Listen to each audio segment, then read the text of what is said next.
사랑하는 몽속교회 성도 여러분, 좋은 아침입니다. 하나님의 말씀을 통해서 하나님을 더 의지하게 되는 주일 되시기 바랍니다. 오늘 말씀은 시편 43편에서 49편까지의 말씀입니다. 시편 43편은 어제 읽었던 42편과 연관성이 있는 시입니다. 43편의 5절과 42편 5절 11절이 같은 내용인데요. 원수들의 억압과 폭력에 의해서 자기 나라에서 쫓겨가게 된 이 사람이 원수들을 보복해 주시고 하나님 제가 그곳으로 다시 돌아가게 해주세요 라고 하나님께 간청하는 내용입니다. 4절에 보면 하나님 그때 나는 하나님의 제단으로 나아가렵니다. 나를 크게 기쁘게 하시는 하나님께로 나아가렵니다. 하나님 나의 하나님 내가 기뻐하면서 수금 가락에 맞추어 주님께 감사하렵니다 라고 얘기했는데요. 하나님께 이 사람이 기도한 나를 구원해 주세요 라고 기도한 내용이 바로 하나님을 섬기기 위해서 하나님 제단 앞에 나아가기 위해서 하나님을 찬양하기 위해서라는 목적을 이야기합니다. 42편과 중복되어 있는 5절을 보면 내용은 어찌하여 그렇게도 낙심하며 어찌하여 그렇게도 괴로워하느냐 하나님을 기다려라 이제 내가 나의 구원자 나의 하나님을 또 다시 찬양하련다 라고 말합니다. 혹시 낙심하면서 괴로워하고 있는 일이 있으시다면 하나님을 바라보시기 바랍니다. 하나님을 바라보고 또 하나님의 때를 기다리시기 바랍니다. 우리를 지키시고 보호하시고 인도하시는 하나님을 인하여서 하나님을 찬양하게 되는 그날이 올 줄 믿습니다. 자, 시편 44편은 고라 자손의 말쓰길 인도자를 따라 부르는 노래라고 되어 있는데요. 이 고라는 레위의 증손이면서 모세를 반역하다가 하나님의 심판을 받았는데요. 그때 가문이 끊어지지 않았고 또 다윗의 때에는 성전 문지기와 성전의 음악을 맡아서 담당했던 사람입니다. 마스길은 교훈이라는 뜻이지요.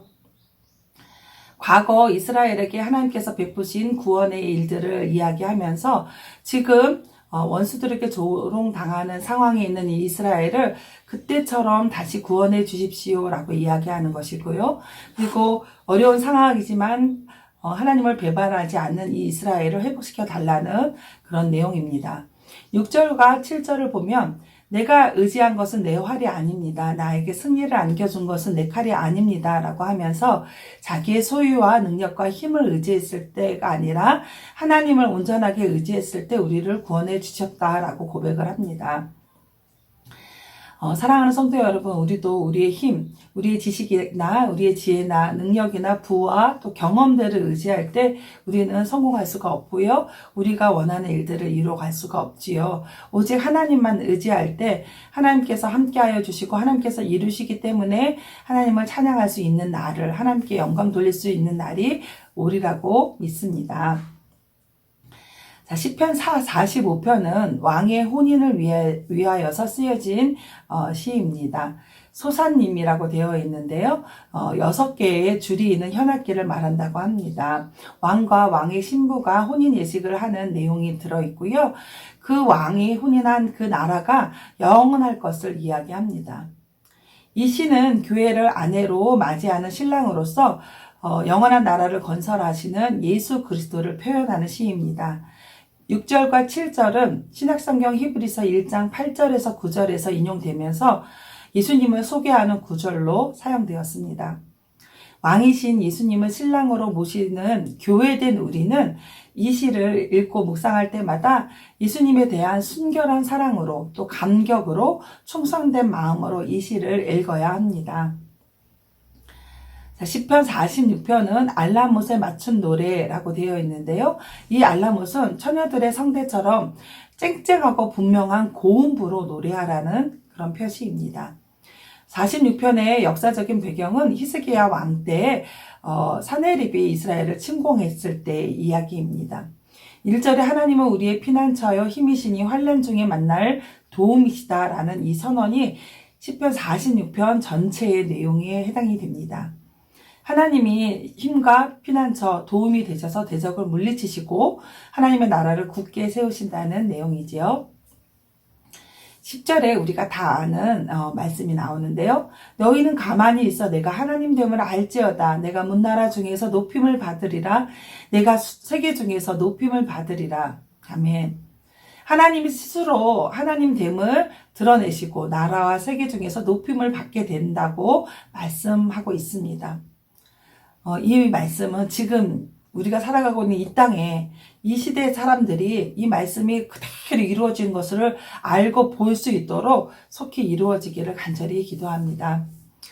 하나님을 찬양하라는 내용의 47편은 시편 24편과 연관되어서 불려집니다. 24편은 다윗이 오베데돔의 집에 있던 언약궤를 시온산에 준비된 성막으로 옮기는 것을 노래한 것이고요. 47편은 이 행사 뒤에 언약궤를 성막 안으로 들여놓는 의식에 관한 노래입니다. 시편 48편은 하나님의 성 예루살렘을 찬양하고 있는데요. 큰 전쟁이 있은 다음에 쓰여진 노래라고 하고요. 전쟁에서 승리할 수 있었던 이유는 오직 하나님의 능력 때문이라고 이야기합니다. 예루살렘은 오늘날의 교회나 또 미래에 완성될 하나님의 나라를 예표하지요. 시인은 예루살렘을 찬양하고 높이는데요. 그 예루살렘을 찬양하는 이유가 그 성이 아름답기 때문에, 그 성 자체가 아름답기 때문에 찬양하는 것이 아니라 그것에 하나님이 계시기 때문에 그 예루살렘을 찬양한다. 하나님께서 그 성을 지키셨기 때문에 찬양한다 라고 이야기합니다. 시편 49편은 악인들이 잘 되는 것을 노래하는데 그것을 보면서 안타까운 시인의 마음을 노래합니다. 악인들의 일시적인 영광과 그들이 누리는 일시적인 보장은 결국 팽망하게 될 것이고 의인들의 소망은 영원하다라는 것을 말합니다. 생명을 구하지 못하는 재물은 헛되고 이 세상의 것들에 마음을 두는 것은 어리석고 또 허무한 이름을 깨닫게 하려는 그런 시입니다. 악인들은 결국 패망하게 되지요. 그런데 이것은 단순한 권성징악이 아니라 하나님의 의로운 심판의 결과이고 그 가운데서도 나를 영접하여 주시고 나를 구원하시는 하나님의 사랑을 기억하라는 교훈시입니다. 사랑하는 명성교회 성도 여러분, 하나님은 어떤 분이십니까? 우리가 어떻게 살기를 원하실까요? 시편 43편에서 49편까지의 내용들을 살펴보면 하나님은 우리의 힘과 피난처가 되십니다. 우리가 어려움을 당할 때 낙심하지 않고 하나님만 바라보고 그 구원의 때를 기다리면서 온전하게 하나님을 믿고 의지하기를 원하시는 분이십니다. 코로나19 소식을 들으며 특히 관악구 또 우리 교회 근처에 여러 가지 이야기를 들으면 낙심이 되고 또 걱정이 되고 참 괴롭습니다. 그래서 모든 면에서 더 조심하게 되고요. 또 우리의 자녀들이 하나님께 예배 드리는 것이 많이 방해를 받기 때문에 어려움을 느끼게 됩니다. 그런데 이때 우리는 하나님을 더 깊이 묵상해야 합니다. 그분만 바라보아야 합니다. 우리의 주변과 상황들을 묵상하고 계속 생각하면 그것은 걱정밖에 되지 않습니다. 이럴 때 하나님의 말씀을 묵상하고 깊이 생각하면 하나님이 어떤 분인지 알게 되지요. 베드로가 바다를 보았을 때는 즉시 두려워하여서 물에 빠졌습니다. 그러나 예수님을 바라봤을 때에는 그 물 위를 걸을 수 있었던 것이지요. 우리의 상황과 환경에서 눈을 들어서 하나님을 바라보시길 원합니다. 우리의 시선을 하나님께 두면 하나님의 역사는 다시 시작이 됩니다. 하나님의 일하심을 바라볼 수 있습니다. 곧 하나님의 다스림을 눈으로 보고 여호와 하나님이 하나님 되심을 보게 될 줄 믿습니다. 명성가족 여러분, 말씀 충전으로 승리하세요.